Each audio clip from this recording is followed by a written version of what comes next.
Voilà,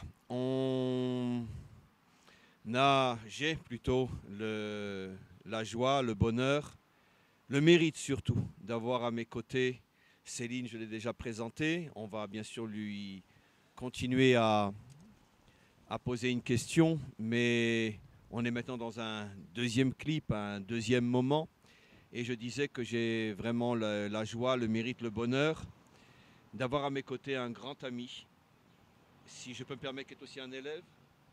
Ça fait presque 10 ans, je crois, que vous suivez une fois par semaine mes cours. J'ai Près de appris 10 ans. 10 ans plus. Ah oui, Au 10 moins ans, 10 ans, on oui. va dire, oui. Et vous êtes pasteur, vous aussi. Un Exactement. pasteur très connu à Jérusalem, très aimé de la communauté française. On vous considère comme un frère, enfin, très aimé de ceux que moi je connais. Oui, oui, oui. Non, mais de toute façon, il faut savoir, Gérald, plus critiqué que moi dans mon propre peuple, vous ne pouvez pas C'est être. très possible. Donc, de toute façon, il faut savoir, c'est un principe. À partir du moment où tu choisis d'avancer et de faire avancer, d'accord, tu fais naître les démons. Mm. Et ils sont là que pour te freiner, te critiquer, t'humilier. Donc, je disais, moi, de ceux que je connais, je vois en tous les cas mes élèves, comment ils vous aiment, comment ils vous apprécient, comment ils vous considèrent comme un frère. Mm. Des fois, si on ne sait pas que vous n'êtes pas juif, et encore plus si on ne sait pas que vous êtes pasteur, on pourrait se dire, tiens, celui-là, on dirait un juif ashkénaze, un juif alsacien. Mais quoi qu'il en soit, on se connaît donc depuis une dizaine d'années. Une fois par semaine, vous êtes un de mes plus fidèles élèves à ce cours de chez K1, l'un des cours les plus célèbres. Et malgré tout, vous vivez ici depuis de nombreuses années.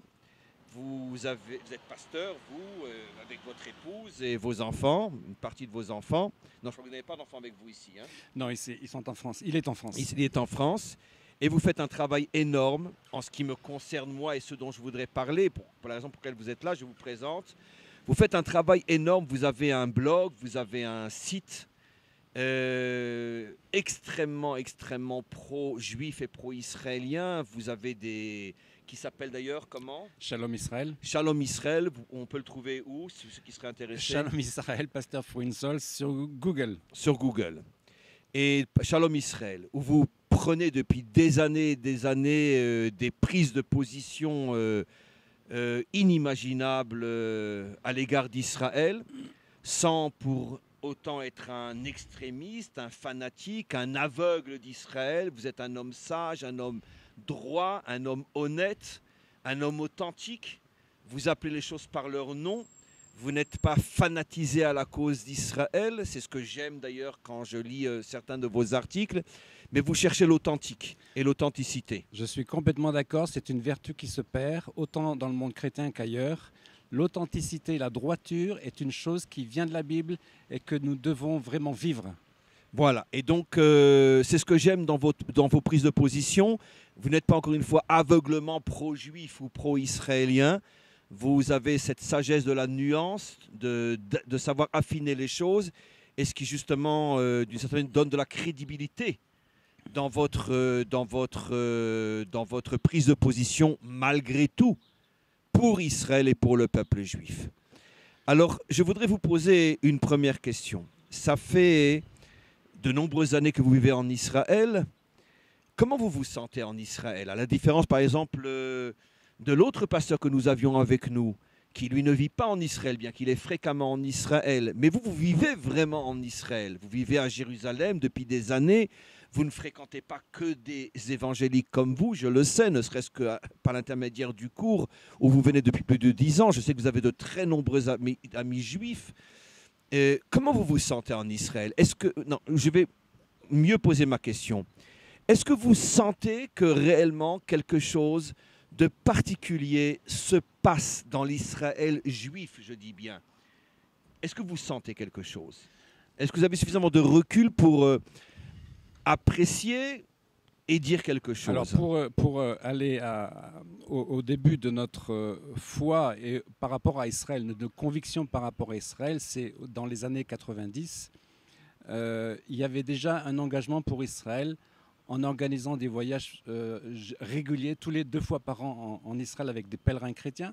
Donc l'amour est rentré et est venu petit à petit, mais on a su dès le départ qu'un jour on vivrait en Israël. Donc ça s'est fait en 2005. Il y a eu 9 ans d'accouchement, si on peut dire. Nous sommes venus avec notre fils qui est resté 5 ans ici à travailler comme volontaire.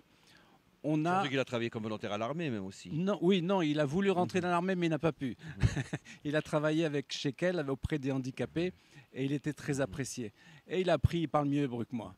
Donc, et il peut parler aussi, il peut prêcher sur Israël, mais c'est avant tout un musicien.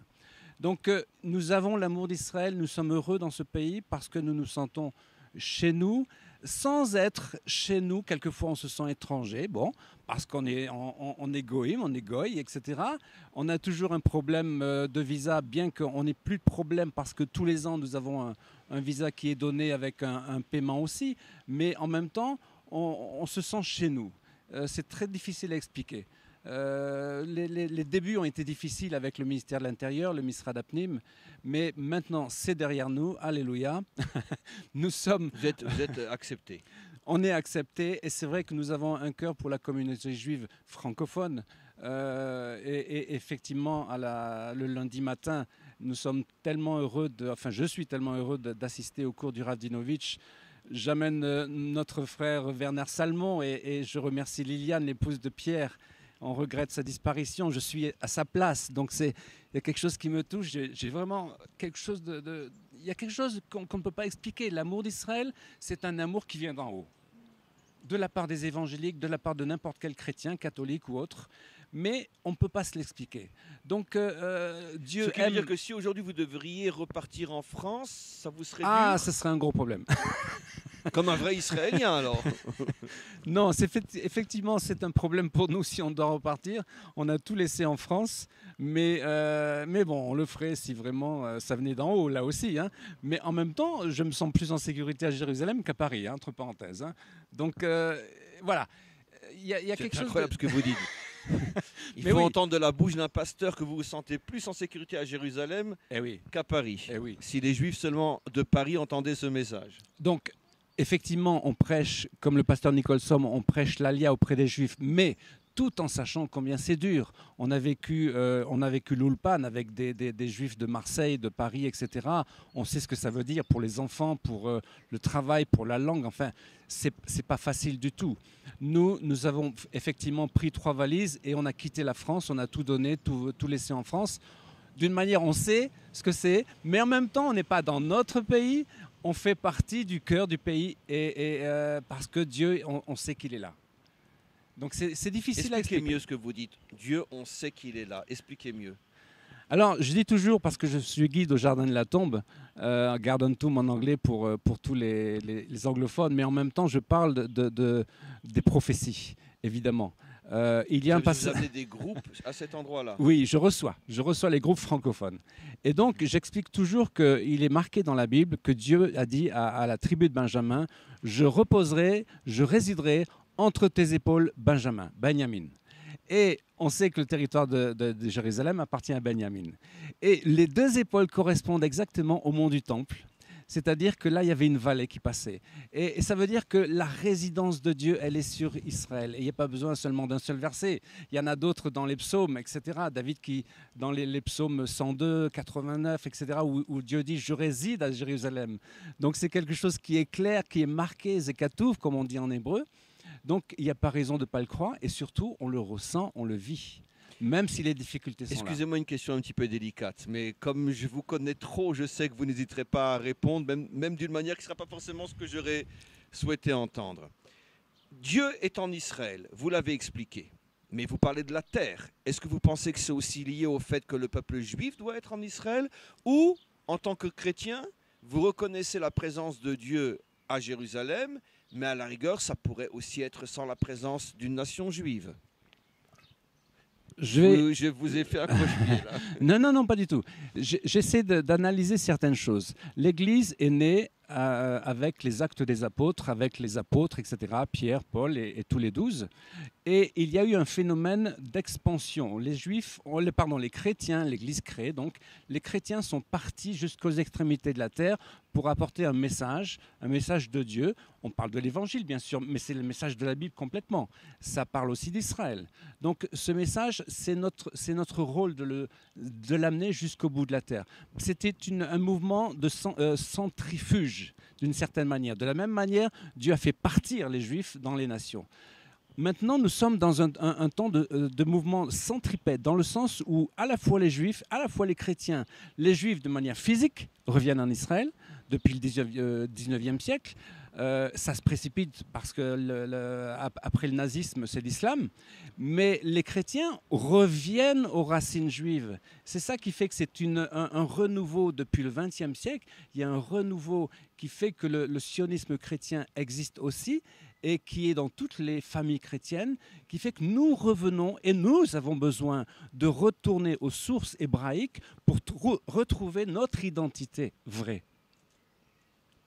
Parce qu'elle est dans le peuple juif. Cette identité, elle est dans la pensée hébraïque. On a été empoisonné par la pensée grecque toute notre vie durant dans le monde occidental. Et c'est vrai qu'elle est complètement différente de la pensée hébraïque. Et le chrétien qui ne revient pas à sa racine propre, Israël, risque de tomber, risque de s'égarer dans la confusion. Et c'est ce que nous voyons, parce que beaucoup de chrétiens, qu'ils soient protestants, évangéliques, catholiques ou autres, qui ne retrouvent pas la pensée sur Israël, ou qui ne font pas teshuva par rapport à Israël, perdent la vérité, tout simplement. Donc, si je comprends bien, si je résume de manière extrêmement simpliste ce que vous dites que finalement, si le christianisme des origines n'était pas passé par Rome, peut-être que dès le départ, on aurait évité toutes les catastrophes que nous avons traversées pendant 2000 ans. Malheureusement, on ne peut pas mettre, si on mettait Paris en bouteille, etc. Oui. C'est sûr que ça fait partie d'un projet divin, mais dès le IVe siècle, conceptuel. Dès le IVe siècle, le roi Constantin a coupé les racines juives. Tous ceux qui faisaient Shabbat, tous ceux qui avaient une relation avec les Juifs étaient excommuniés. Donc c'est effectivement depuis le IVe siècle qu'on voit que l'Église s'est séparée d'Israël. Et là, ça a été terrible. D'où la division dans l'Église aussi. C'est que lorsqu'on revient en Israël, qu'on retrouve notre unité. J'ai des amis catholiques. Céline a des amis catholiques qui pensent la même chose que nous. Israël, c'est le point commun, c'est le point de ralliement. C'est pour ça que c'est tellement important. J'ai moi-même de très nombreux élèves catholiques avec lesquels je suis en relation constante, qui eux aussi reviennent à cette source, tout en étant de vrais catholiques. Et c'est pourquoi l'unité passe par Israël. C'est une notion que beaucoup de chrétiens n'arrivent pas à comprendre. Ils pensent que Israël, c'est une lubie. Ah oui, moi, Israël, c'est votre truc. Non, c'est la vérité, c'est la dernière vérité. C'est revenir à l'identité du christianisme Exactement. Authentique. L'identité du chrétien passe par Israël. Mais ça n'empêche qu'il y a les nations et il y a Israël. Mon dernier livre que j'ai écrit, c'est Le couple de témoins. Dieu a besoin de 2 témoins dans le monde. Je rejoins Franz Rosenzweig qui disait qu'Israël est le cœur de l'étoile de la rédemption et les chrétiens sont comment on dit, pas les branches, mais les rayonnements. Les rayonnements, merci. Alors justement, je voudrais revenir à Céline, parce que justement, Gérald évoque le fait que de plus en plus de chrétiens recherchent leurs vraies racines, donc reviennent vers Israël. Mais vous m'aviez dit en dehors de cette interview, je voudrais que vous le redisiez maintenant, que finalement, même à l'intérieur du monde chrétien, c'est toujours ombre et lumière, comme partout ailleurs. On assiste effectivement à un grand retour, mais vous me dites qu'en même temps, on assiste aussi à un éloignement, même dans le monde non catholique, même dans le monde évangélique. Oui. C'est-à-dire, expliquez. Je dirais qu'en fait, il y a un matraquage médiatique contre Israël, en fait, et qui tourne toutes les choses. C'est-à-dire, on n'est pas du tout là pour dire qu'Israël est parfait, qu'il n'y a aucun problème, etc. Mais on est là pour dire, regardez aussi ce qu'il y a qui est bon d'Israël, toutes les valeurs, entre guillemets, judéo-chrétiennes, toutes les valeurs auxquelles on se réfère, on les a héritées de la Bible juive, du peuple juif, témoin. Et ça, si on perd ça, comme dit Gérald, On ne peut pas être chrétien de façon authentique. On ne peut pas être chrétien si on n'a pas cette eau de la parole qui vient de la Bible. Et donc aujourd'hui, il y a une tendance à une prise de distance, à un silence. Dû à l'influence politique. À un silence. Ouais, dû à tout l'environnement qui est à la fois politique, mais qui s'infiltre en fait dans toute notre société. Beaucoup de Français sont extrêmement étonnés quand je dis que je viens en Israël toute seule et on me dit mais t'as pas peur? Moi je me sens parfaitement en sécurité en Israël. Et même j'ai vécu le temps de la guerre avec le Liban en 2006 où j'étais tout à fait au nord et il y avait un sentiment de... Oui, ici en Israël, ouais. Et il y avait un sentiment de sécurité complet. C'est-à-dire, évidemment, on ne va pas non plus aller s'exposer volontairement, etc. Mais le sentiment de sécurité que j'ai en Israël, c'est quelque chose qu'on ne peut pas expliquer, qui est, je pense, d'ordre divin. C'est-à-dire qu'il y a une connexion particulière sur cette terre que les nations peuvent ressentir. Mais comment vous comprenez, à votre avis, qu'est-ce qu'il faudrait faire pour essayer justement de contrecarrer finalement ce venin politique, essayer de rentrer même dans les milieux évangéliques pour les éloigner à nouveau d'Israël? Alors que la tendance naturelle serait un rapprochement, le politique le sent et il essaye de tout casser. On peut se battre contre ça, on peut faire quelque chose. Je pense qu'en fait, il faut être humble, c'est-à-dire être vrai, être authentique, aussi nous-mêmes dans notre relation avec Dieu. C'est-à-dire que mon expérience, c'est que quand on prie d'un cœur sincère et quand on demande au Seigneur de nous éclairer, on voit qu'on avance dans une certaine direction. Et puis, l'autre chose, c'est le côté pratique, c'est-à-dire si je nourris des relations saines et respectueuses avec des Juifs, si je viens en Israël, non pas pour venir apporter je ne sais quelle religion, mais vraiment pour recevoir, parce qu'on a plus à recevoir qu'à donner. Mais il y a toute cette évolution qui se fait, qu'il y a un chemin. C'est pas quelque chose d'instantané, mais qu'il y a un chemin qui peut aussi se passer, je pense, sur plusieurs générations, parce qu'on voit des générations en France de pasteurs qui ont semé ça dans le cœur de leurs enfants, etc. Et d'où sont nées vraiment des œuvres d'amitié très fortes avec Israël. Il y a un passage que vous connaissez peut-être pas dans Matthieu, où il est question du tri entre les boucs et les brebis. C'est-à-dire des nations. Il y a un jugement sur les nations. Et il est dit très clairement, c'est Jésus qui parle. Il dit, celui qui ne m'aura pas donné à boire, mais à l'un de ses plus petits de mes frères, celui qui n'aura pas fait, ou celui qui aura trop fait, ou qui aura accusé le plus petit de mes frères, et ça on sait qu'il s'agit du juif, parce que Jésus a bien dit aussi que le salut vient des Juifs. Donc il n'y a aucune raison de dire que Jésus s'est détaché du judaïsme et du monde juif. Au contraire, il représente le judaïsme. Et donc ces nations-là, et quand on dit nation, c'est goïm. Donc c'est forcément aussi des individus, que ce soit un chrétien ou un non-chrétien. Donc ce goy qui ne considère pas, comme disait Céline, qui ne respecte pas le monde juif, ou plutôt le juif qui est à sa porte, ou Israël, etc., qui ne comprend pas toute la désinformation des médias et qui gobe toutes les mensonges et toutes les faussetés qu'on dit aux médias, ce chrétien-là va tomber dans l'erreur et la confusion. Et là, je dirais que nous sommes dans le temps de la fin où il y a malheureusement un tri qui se fait. Dans les nations... Ça se fait aussi même à l'intérieur du peuple juif. C'est pas moi de le dire, bien sûr. Oui. Mais Car il y a aussi, comme on le sait, durant toute l'histoire, très souvent, les plus grands ennemis des juifs étaient souvent des juifs aussi. C'est vrai. C'est vrai. Donc je crois que l'Église et Israël sont devant un choix. La terre d'Israël, c'est vraiment la base. La ville de Jérusalem, c'est extraordinaire les temps que nous vivons avec ce 14 mai, l'ambassade, et en même temps les boomerangs qui tombent par derrière. Et en même temps, je disais à Céline, c'est extraordinaire ce défilé de 40 nations, des milliers de personnes qui sont venues à Jérusalem juste après ce qu'a dit l'ONU. Devant tout le monde pour déclarer, pour condamner Israël. C'était pas du tout prévu. Ça n'a rien à voir avec l'ambassade. Non, c'était pas du tout prévu. Ça s'est télescopé, mais ça n'avait rien à voir. Donc c'est ça qui est extraordinaire. Dieu est dans l'affaire. C'est ça qui nous montre qu'il y a des choses extraordinaires qui se passent et on doit prendre conscience.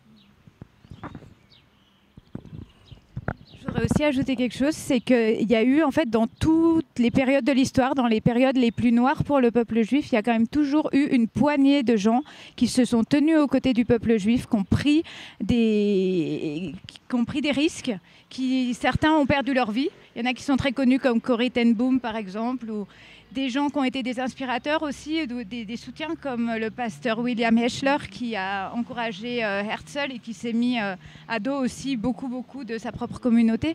Donc c'est quelque chose, on n'est pas aujourd'hui, c'est pas une nouveauté, c'est quelque chose qui a toujours existé.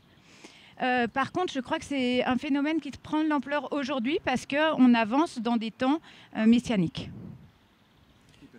Alors justement, je voudrais poser une autre question.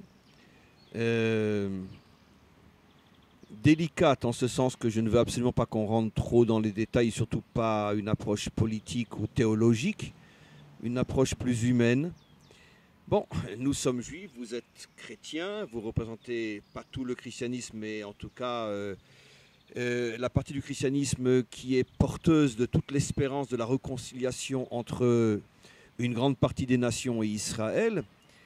Mais l'islam dans tout ça, comment en tant que chrétien, vous voyez, vous imaginez ce qui va advenir avec l'islam? Parce que finalement, nous ne représentons qu'une petite partie du monde. Et l'islam dans tout ça, comment entend? Parce que je pense que l'islam, bon, c'est un secret pour personne, veut autant vous détruire que nous détruire. Simplement, ils se servent des Occidentaux pour d'abord détruire Israël et puis après régler le compte aux Occidentaux. D'ailleurs, comme on le sait avec Hitler, il s'est servi d'une grande partie de l'Église catholique pour détruire les Juifs et puis après, son prochaine étape, c'était de détruire l'Église catholique aussi. Parce qu'il était foncièrement anti-judéo-chrétien. Aujourd'hui, il n'y a pas de doute, je ne parle pas du musulman de la rue, qu'à Dieu ne plaise, je parle de l'islam politisé et terroriste, veut liquider les Juifs et veut liquider l'ensemble du monde chrétien. Mais pour l'instant, ils se servent du monde occidental pour soi-disant n'en avoir qu'aux Juifs.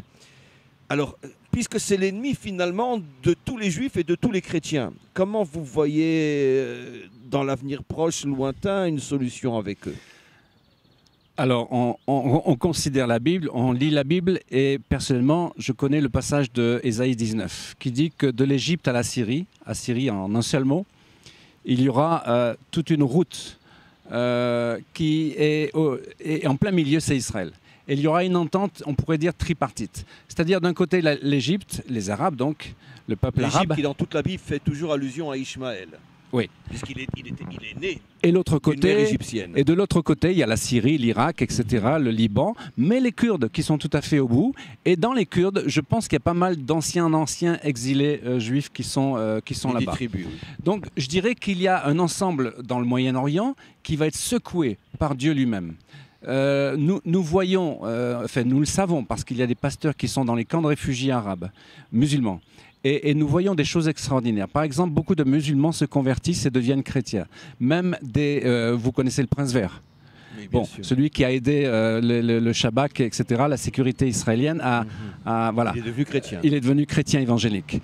Beaucoup d'autres, j'ai pas les noms en tête, mais pas seulement ce genre de personnes connues, mais dans des villages entiers qui ont une révélation par rapport à Jésus, et donc qui se tournent dans le monde chrétien, et automatiquement qui deviennent pro-Israël.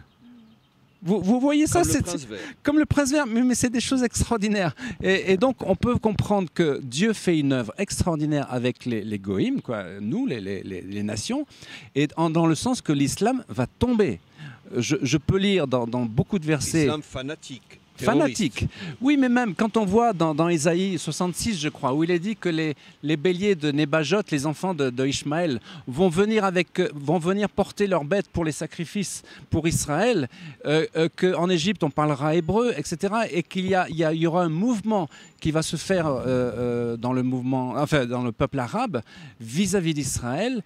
On sait très bien qu'il y a beaucoup de Palestiniens qui ne veulent pas du tout de la Palestine, mais la majorité, ils ne peuvent pas le dire, sinon ils risquent la mort. Donc voilà, tout ça, ça peut se déclencher, mais l'islam en lui-même, c'est un danger mortel qui veut à la fois tuer les croyants du samedi et les croyants du dimanche, pardon.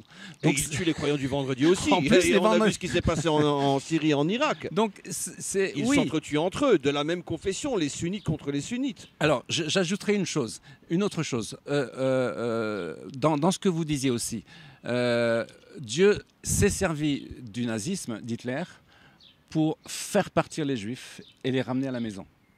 C'est très difficile à expliquer. La Shoah n'est pas du tout explicable. Mais d'une certaine manière, il y a un passage dans Jérémie qui dit que Dieu envoie des pêcheurs et ensuite il envoie des chasseurs. Donc les nazis ont été des chasseurs. Et grâce à Dieu, il y a eu beaucoup de chrétiens, à la fois protestants et catholiques, qui ont compris et qui ont sauvé beaucoup de juifs. Et voilà. Et l'islam, pour moi, c'est un deuxième danger, c'est un deuxième ennemi, pardon, de la fin des temps, c'est-à-dire qui agit comme les nazis, où dans le monde entier, sur la planète tout entière, tous les problèmes, tous les conflits sont liés à l'islam. Donc nous n'en voulons pas à des individus musulmans parce que nous en voulons à l'esprit qui est derrière, comme on dit. Voilà, c'est très difficile de dire je n'aime pas l'islam. Non, on aime les musulmans parce qu'ils sont des personnes, des individus, etc., qui sont dignes d'être aimés, mais on n'aime pas l'esprit, l'idéologie de l'islam. Voilà, je voudrais que l'on conclue en rapportant quelque chose que j'avais l'intention de dire, mais d'une manière providentielle. Vous l'avez confirmé en disant que les propos ne sont pas contre l'individu musulman ou qui que ce soit, mais contre l'idéologie dangereuse et meurtrière qui se sert d'ailleurs de l'individu. Qui les a pris en otage. Exactement comme ce qui s'est passé à Gaza où les enfants et les femmes sont menacés ou achetés pour qu'ils aillent en première ligne. Comme on le sait, c'est un secret pour personne, sauf pour ceux qui ne veulent pas le reconnaître parce que c'est l'occasion d'attaquer les juifs. Mais je voudrais un petit point très important qui pour vous et moi, ainsi que Céline. Et tout à l'heure avec Céline et le pasteur Nicholson aussi, est une évidence pour nous, mais qui est très révélateur. Je vous appelle Gérald. Non, monsieur le pasteur.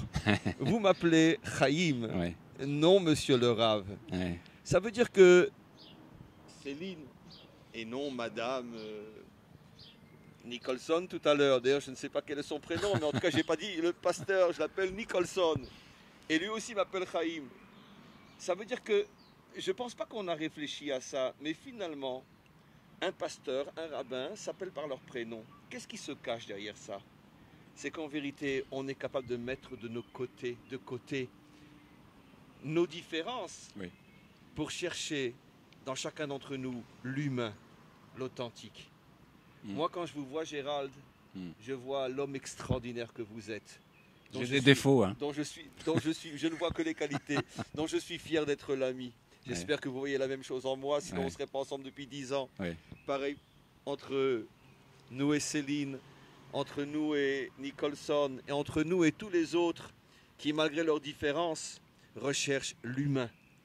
Et c'est ça le message que l'on doit transmettre. Arrêtez de dire c'est un juif, c'est un protestant, c'est un évangélique, c'est un catholique, c'est un bouddhiste, c'est un musulman. Cherchons l'homme. L'homme.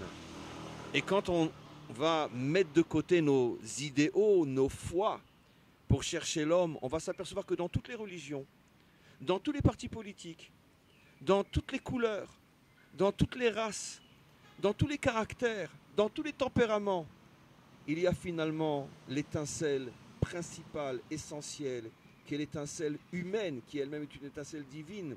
C'est celle-là qu'on doit retrouver. Et c'est comme ça qu'on va reconstruire l'humanité tout entière.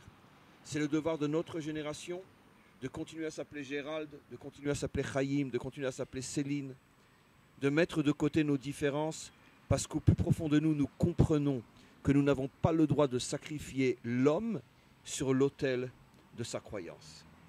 Merci encore une fois, merci énormément Gérald, merci Céline, merci...